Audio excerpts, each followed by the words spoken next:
Okay, this is for a U.S. history teacher. If you want to run a very fun middle school practice session, this is a simple routine that you could do every single practice, and you are going to see your player's skills significantly get better, because what this focuses on are the fundamentals, right? This is the Tom Turnbull skills and drills practice session, and this is what I learned 27 years ago from my skills coach, Tom Turnbull, right? And the fundamentals are the way that the sequence of the session is ball mastery, right? 10 to 15 minutes, assuming you do maybe a 10-minute warm-up, dribbling sequences, barrel game, and 1v1 to cones. So your actual tools, the things that you actually need as a coach, are very few. If anything, the only thing you really need are tall cones, but we'll get to that later. Okay, so, right, because if the only thing you did have, if the only thing you had was great practice sessions, your parents will be pleased. Even if you guys, and your team will be happy too, because even if you don't win one game, your parents are going to notice, and the kids are going to notice that their skills are going to get better very quickly, because you're going to be consistent, right? That's the beauty of this thing, that you could run this every practice, and everyone will see what you're doing in a very transparent way, and they're going to see the progression of the players. So, okay, so the first thing you want to do is search, I'm sure if this is your second year coaching middle school, that you've learned, at least at this point, some type of movement warm-up. So let's assume you have a warm-up down for these kids.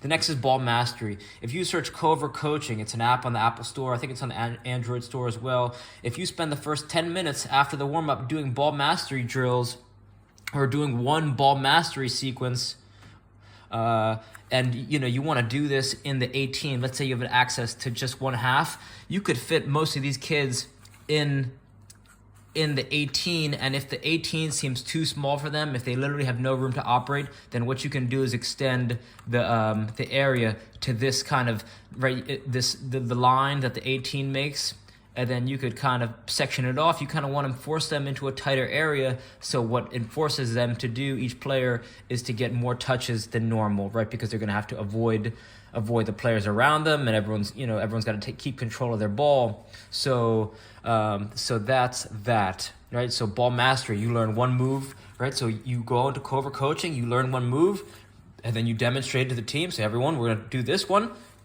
And then, so the next practice, you review the one from before, and then you learn a new one, right? So by the end of the season, you could say, okay, everyone show me their toe touches. And then you say, everyone show me their chop. And then everyone show me their drag. And then everyone show me the L move. And then, so by the end, they should have, right? Let's say you have, 30 to 40 to 50 practices. They should have 50, close to between 40 and 50 skills moves learned by the end of the season, in theory. Next is dribbling sequences. I've just posted a video that's called the Tom Turnbull dribbling sequence. This is an easy one to learn, which makes it super easy to demonstrate. So you go, the natural progression is you do ball mastery in this small area, or you do ball mastery in this small area, depending on the number of kids you have, and then you go immediately into dribbling sequences. Or another way, so when I was coaching middle school, I would tell the kids, we had a small field, so I would tell them, all right, everyone do the Tom Turnbull dribbling sequence, and I want you to do it. Then they would do one lap around the field, or I'd tell them, do 2 laps around the field to do the Tom Turnbull dribbling sequence. Right, Tom Turnbull dribbling sequence. I have that one posted online. I'll share that link with you as well. Right, so 10, however long it takes them to do 1 lap or 2 laps, you be the judge. Right, should be 10 to 15 minutes. Assume you only have an hour and a half of practice. And then from there, you go right into the barrel game. What's the barrel game? The barrel game is a juggling game. Right, so the circle of the field. Let's say you have access to the whole circle. What you do is you could buy a $20 barrel from your local hardware store, or just order one online. You could use a brute barrel, or you could use a garbage can that's already at the field, or you could use a landscaping barrel or a hamper, whatever. You put it at the center of the field, and then you have all the kids line up on the circle, right? The circle that should be on the line of the field, assuming your field has a circle. And then you tell the kids to put the ball in their hands, and then the goal is to juggle the ball with one foot into the barrel. So you say, everyone start, right? So ideally you could do this yourself, because it's actually harder to teach if you can't do it yourself, and it's pretty easy to learn, especially if you start only from 2 steps out, right? So the progression is right foot with a bounce, left foot with a bounce, both feet alternating with the bounce. Then it's right thigh, left thigh, then alternating thighs with or without a bounce, whatever is easiest. Some fields have high grass, which makes using the bounce actually harder. Some fields are turf and have firm ground, which makes using the bounce easier. So you want to make skills easy for these young players, right? So you want them, they say you make skills easy, you make strength hard. If the game is too hard for them to accomplish, they're going to get deterred. It's not going to be fun. So you got to make it challenging, but you also got to make it accomplishable too. Right, and another thing is you don't want to restrict the other kids' progress versus other kids. If Mark or Lisa is better than Rachel or Tommy, right, you got to let them let them do the whole progression at their own pace, right? You don't want to have everyone do right foot first, because then what happens is they won't be like you want to let the better kids do the whole progression in the allotted time, and not get slowed up by the kids who need more time to only do one thing, right? So you teach them the progression at the first practice, and then by the second practice, they should be able to. So maybe some will be better, and they could do the whole sequence. So they can do right foot, then left foot, then both feet with or without a bounce, then right thigh, left thigh, both thighs, finishing on any part of the body they want. Combination of feet and thighs, right? And it's going to be chaos in this area, because if you have your whole team lined up, you'll call it between 15, 20, 25, 30 players all lined up here, all trying to all trying to kick the ball into this barrel. They're going to be bumping into each other. They're going to be yelling at each other. Some kids are going to be crying. At least that was my experience, but you just have to keep on encouraging them, because this is going to help them develop not only juggling and dribbling, but juggling while moving forward with the ball, which is super important, and it's will really help them gain a competitive advantage as they grow older. Lastly, 1v1 to cones. When I say 1v1 to cones, you want tall cones, and the reason you want tall cones is I've made these grids here. Right, these are cone lines. So this is so right after the barrel game, 15 minutes playing this game, you go right into this grid.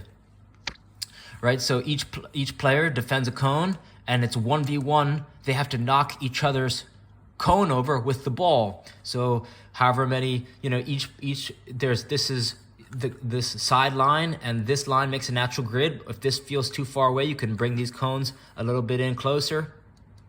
And then maybe there's a fence here or something, right? Or maybe there's a fence over here, so that, when these kids are striking the ball, you kind of don't want the ball rolling down a hill, so they spend more time chasing than they do playing 1v1.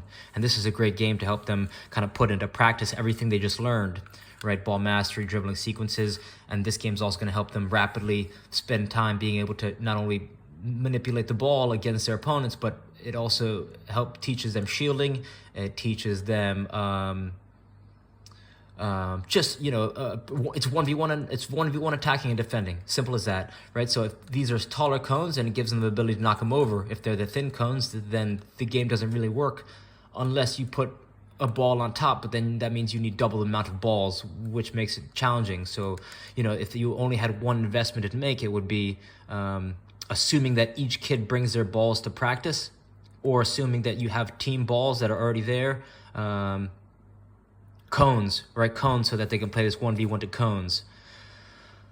Okay, so that's basically it. And then for cooldown, you could have the team. I'm sorry. To finish this 1v1 to cones, right? Let's say they spend 5 minutes playing one of the opponents, and then you have them. Say everyone, okay, switch, and then they switch partners. And then they finish another game, 10, 15 minutes, or 5 minutes for the second partner. And then depending on time, you could either have them switch one more time, or you finish with a cooldown. A simple cooldown is have them walk backwards the length of the field, and then walk backwards all the way back. And then, you kind of want to instill good habits. So if you could teach them some cooldown stretches, that would be ideal.